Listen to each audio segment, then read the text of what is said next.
이 몸이 죽어가서 무엇이 될꼬 하니 홍내산 제일봉에 낙락장송 되었다가 백설이만 건곤할제 독야청청호리라. 이것은 다들 아시다시피 성근보가 지으신 절의가입니다. 봉내산은 금강산의 여름 이름입니다. 낙락장송은 가지가 휘휘 늘어진 커다란 소나무를 말하는데 소나무 자체가 사시사철 푸르러서 대나무와 함께 절의를 상징하는 나무입니다. 만건고는 찰만자에 하늘건자에 땅곤자를 쓰니 천지가 백설에 뒤덮여 온통 하얗다는 뜻이죠. 독야청청은 나만은 홀로 푸르리라 라는 뜻이죠. 홀로 독자에 어조사야자 푸를 청자를 쓰는데 어조사야자는 장유암 선생의 시일야 방성되고 야자가 앞에 있는 시일 두 글자를 강조하듯이 홀로 독자를 강조하기 위해서 들어온 글자입니다. 그래서 나만은 홀로 푸르리라 라고 제가 강조해서 번역한 겁니다. 그러니 다른 사람이 다 변절을 해도 공만큼은 변절하지 않으리라 라는 뜻을 담고 있는 시입니다. 여러분, 금강산을 여름에는 풍악산, 겨울에는 개골산으로 부르는데 공이 어째서 시의 여름산인 봉내산으로 가져오셨을까요? 여름의 푸르고 우람한 소나무를 겨울이 되어도 그 모습 그대로 가져가서 변하지 않으리라는 뜻을 내포하고 있다고 봅니다. 성산문은 창녕조 시인이 자는 근보요 호는 매주컨이다. 애당초 나을 적에 하늘로부터 나았느냐라고 물은 것이 3번이었던 고로 석삼 물을문 산문이라고 이름 지으니라. 세종 무오년에 문과에 등과하였고 정묘년에 중시에 장원하니라. 문종이 동궁으로 계실 적에 학문에 침잠해서 달 밟고 인적이 고요할 적이면 손에 한 권 책을 가지시고 집현전 숙직실에 이르러 산문에게 어려운 문제를 물으시니 산문이 밤이라도 감히 의관과 조대를 풀어놓지 못하더라. 어느 날 한밤중에 의관을 벗고 누워 막 잠든 참에 호련히 신발 끄는 소리가 들려오고 근보라고 부르며 갑자기 들어오시니 동궁이 들어오시는 반대방향을 향해서 절을 하며 맞아들이니라.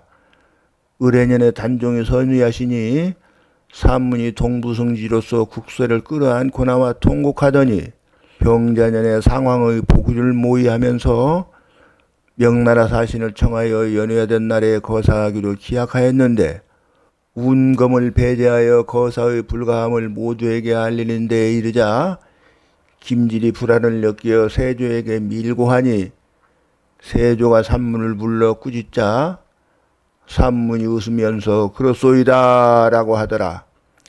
세조가 말하기를 너희들은 왜 반란을 일으켰느냐? 산문이 소리 높여 말하기를 옛 주인을 복위시키려 했거늘 무엇을 반란이라고 하는 것이오이까? 천하에 누군들 임금을 사랑하지 않는 사람이 있겠소이까? 내가 진실로 한번 죽을 것을 알거니와 거저 죽는 것은 헛된 일이라 치욕을 참고 오늘에 이르렀소이다. 세조가 말하기를 너는 나에게 녹을 먹다가 배반하였으니 이랬다 저랬다 하는 사람이다. 산문이 가로되 상왕이 계시거늘 어떻게 나으리가 나를 신하로 삼을 수 있으며 나는 녹을 먹지 않았으니 내 가산을 정물에 따져보라 라고 하더라. 철편을 달고 살이 타는데도 안색조차 바꾸지 않고 신숙주를 돌아보며 꾸짖기를 애당초 내가 너와 더불어 집현전에 있을 적에 세종께서 원손을 안으시고 뜨락을 산포하시다가 우리 유신들을 돌아보시며 과인이 천추만세 후에 경등은 모름지기 이 아이를 수호하라 하시사 그 말씀이 아직도 내 귓가에 남아있거늘 너만 유독 잊었더란 말이냐 하고 꾸짖으니 신숙주가 아무 말도 못하고 벌벌 떨며 서 있자 세조가 신숙주를 국청 밖으로 나가게 하더라. 제학 강의안도 잡혀왔으나 거사와 연관됨을 스스로 부정하니 세조가 희한도 모의에 참여하였느냐 하고 산문에게 묻거늘 산문할 진실로 희한은 모의를 알지 못하였으니 명사를 다 죽이지 말고 남겨도 쓰시오라고 하니 강의하니 이 때문에 죽임을 면하였더라. 산문이 형장의 이마에서도 안색이 태연자약하더니 사람들을 돌아보며 말하기를 너희 무리는 현주를 도와 태평성대를 이루라. 산문은 지하에서 옛 주인을 만나보리라 하더라. 죽은 뒤에 가산을 정물해보니 을해년 이후로 받은 녹봉을 별도로 다른 방에 쌓아두고 어느 달이 녹봉이다 라고 다 써두었고 집안에는 재산이라고 할 만한 것이 없고 오직 침방에 거적자리만 남아있더라. 형장에 나가며 절명의 시를 지어 말하기를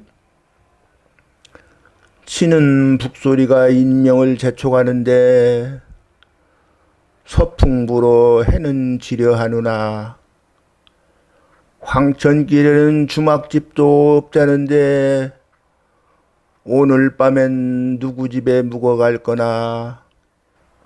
이 시의 두 번째 구는 흔히 회수일역사로 되어 있기도 해서 이런 경우에는 고개 돌려 바라보니 해는 지려하는구나 라고 번역해야 됩니다. 공이 일찍이 연경에 갔을 적에 어떤 사람이 백로를 그린 그림에 시를 써주기를 청하였는데 미처 그림을 보여주기도 전에 공이 피를 달려 먼저 두 꿀을 지은 뒤에 그림을 보여주었는데 이 그림은 바로 수묵화였더라. 즉 검은색이었다는 얘기죠. 공이 잠시도 머뭇거리지 않고 시를 마저 채웠는데 바로 이렇게 완성하였더라. 흰 눈으로는 의상을 짓고 옥으로는 발을 만들었구나. 물가 갈대밭에서 고기를 엿본 것이 얼마였던고. 여기까지 두 구는 흰색일 걸로 알고 쓴 것이지요. 자, 다음 두 구입니다. 우연히 산음연 들판을 날아가다가 왕희지의 벼루 빨던 연못에 잘못 내렸네 라고 순식간에 수목화로 바꾸어 시를 완성하니 좌중의 사람들이 크게 놀라더라. 벼루 빨던 연못이라고 하는 것은 서성으로 알려진 왕희지가 당시 동진의 명사 41명을 난정이라는 정자에 초대하여 술잔을 물에 떠내려 보내는 동안에 자기 앞에 도달한 잔을 들고 시를 짓는 시회를 열었던 곳을 말하는 것이죠. 성근보가 일찍이 중국에 갔을 적에 이재의 사당에 갔었는데 시를 지어 말하기를 당년에 말잔 등을 두드리며 감히 무왕을 비난할 적엔 그 충이는 당당하여 백일처럼 빛났었네. 초목도 역시 주나라의 우로에 적신 것이오늘 부끄럽구나 그대여. 그런데도 수양산 고사리를 꺾어 먹겠느냐라고 하였더라.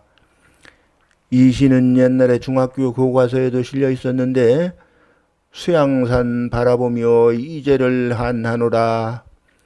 주려 죽을 진들 채미도 하는 것가.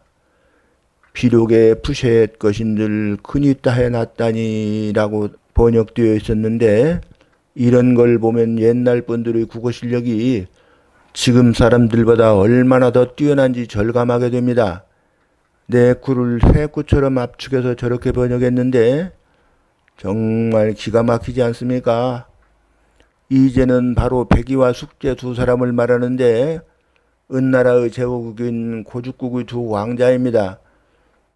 중국 역사의 충신의 아이콘처럼 불리우는 두 사람입니다마는 근보의 남이람이 이처럼 심하니 공의 평소의 마음가짐을 알만합니다. 아버지가 죽자 첫째인 백이는 아버지의 뜻이 셋째에게 있었다며 제후자리를 양보하자 셋째인 숙제도 또한 장자가 이어야 한다며 서로 양보하다가 마침내 둘째에게 있게 하고 서백인 창이 노인을 잘 봉양하는 덕이 있는 제후라더라라며 함께 주나라로 망명해버립니다. 서백창이 죽고 아들인 주나라의 제후 발이 폭군인 은주를 치러 가자 주나라 제후인 발의 말고삐를 잡고 말잔 등을 두드리며 신하인 제후가 황제를 정벌할 수는 없는 법이라고 간하는데 무왕이 듣지 않자 수양산의 은거에 들어가서 고사리나 먹다가 죽은 사람입니다. 시청하시는 분들 중에 창녕성 씨 가문 분이 계실지도 모르겠는데 이 창녕성 씨 집안이 온통 충신의 집안입니다. 근보의 부친이신 접곡 성승이 어떤 근거에서 사육신에 들지 못했는지는 모르겠으나 그분도 또한 보기를 주도했던 분입니다.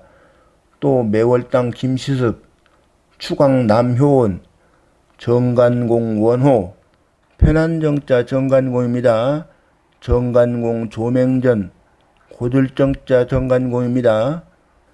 정절공 조려와 함께 생육신에 들어가 있는 정숙공 성담수가 근보와는 육촌간입니다. 또 정숙공의 동생인 정제 성담년도 벼슬 주는 것 마다하고 물러가서 평생 학문만 하는 등 온통 충절로 똘똘 뭉쳐진 집안입니다. 성근보의 시호는 충문입니다.